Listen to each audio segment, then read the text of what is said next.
प्रणाम करते सकते। लाल दागी सरकार की आरती कर रहे हैं तो वहाँ प्रणाम करके फिर आप अपनी स्नान की शौचा आदि की तैयारी करें। तो स्पर्श जल देवता का हो गया। उसके बाद हम दीपक जला रहे हैं, दीपक जला के आरती कर रहे हैं। आरती करने के बाद उस पर ऐसे हाथ करके अग्नि का स्पर्श हो जाएगा। अग्नि को ऐसे गर्म करे, फिर चेहरे पे लगाए, पेट पे लगाए।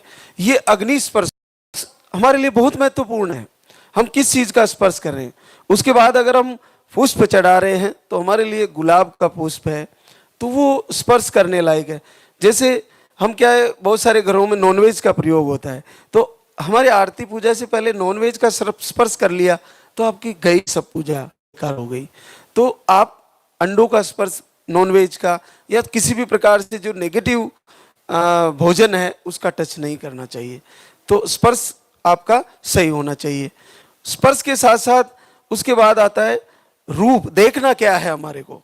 पांचों चीजें बदलिए, एक एक कर को सही करिए, सबको सही कर दीजिए, आपके जीवन में ये रोग रहेगा ही नहीं।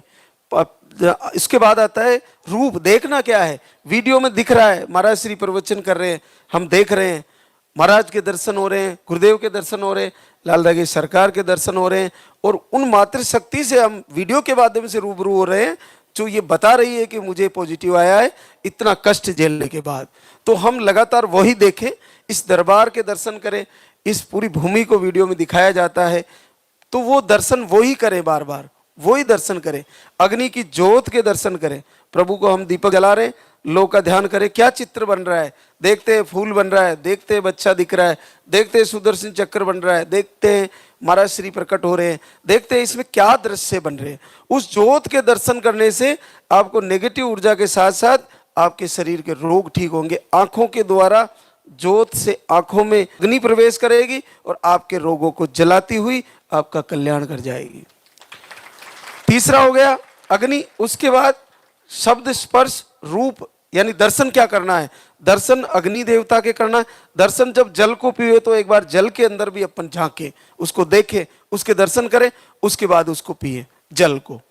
तो ये दर्शन वही करना। अपने पति के चेहरे के दर्शन करें, बच्चों के दर्शन कर सकते हैं। ऐसे लोगों के दर्शन ना करें जो आपके लिए नकारात्मक बात बोलते हैं, आपको गलत मैसेज देते हैं, उनसे मिलना कुछ समय के लिए बंद कर दीजिए। मोबाइल में नंबर है, उनको हटा दीजिए। हरे पेड़ों के दर्शन करिए, सुबह उठकर खुले आसमान में घूमिए, थोड़ा भगवान सूर्य के सर्वप्रथम दर्शन करिए, पहली किरण से डूबते हुए सूर्य के दर्शन करिए शाम को। तो हमें वो देखना है जिससे पॉजिटिव ऊर्जा मिले, हमें सकारात्मकता मिले। तो ऐसे नेगेटिव लोगों के दर्शन नहीं करने। हमारे मकान के आसपास कीचड़, नाली, गंदगी, उसके दर्शन नहीं करने। किसी मरे हुए जीव के दर्शन नहीं करने, चाहे डेड बॉडी जानवर की हो चाहे मनुष्य की हो, उससे कोशिश करें कि हमें दर्शन ना हो। अगर फिर मजबूरी है, अपने परिवार के हैं तो जाना ही है, मिलना ही है, वो होता है। तो दर्शन सारे पॉजिटिव करें। तो शब्द, स्पर्श, रूप, रस। अब रस आता है, रस में खाने की चीजें हैं, वो सारी चीजें बदल दें जो हमारे शरीर के लिए सही नहीं है।